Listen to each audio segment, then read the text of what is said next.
माझी ओळख होईल तेव्हा होईल याआधी तुम्हाला माझ्या सेटअपची ओळख करून देतो. घराच्या कोपऱ्यात हा टेबल निरागस अवस्थेत पडलेला होता. मग काय, कोपऱ्यातच याच्यावर हे दोन आधुनिक यंत्र ठेवून रोज बाय सेल मंत्र म्हणायला सुरुवात केली. ही खूप जुनी माझ्यासोबत असलेली काच स्पर्श पेटी, जिला आपल्या मराठी भाषेत इंग्रजी उच्चारात लॅपटॉप असे म्हणतात. बाजूलाच मी ट्रेडर आहे हे समाजाला दाखवून देण्यासाठी ही अजून एक स्क्रीन. आईला कुणी विचारलं पोरगं काय करतंय, तर आई म्हणते आतल्या खोलीत टीव्ही बघतंय.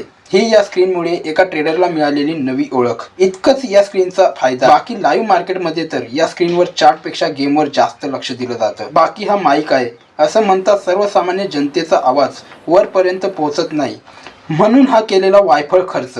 यामुळे तुम्ही कितीही उंचीवरून, अगदी टेरेसवरून सुद्धा माझा आवाज ऐकू शकता. अशा प्रकारे कुणीही कॉल टिप्स मागत घरापर्यंत येऊ नये म्हणून ट्रेडिंगसाठी केलेला खटाटोप. घरातच छोटासा हा ट्रेडिंगचा सेटअप तयार केलाय. धन्यवाद.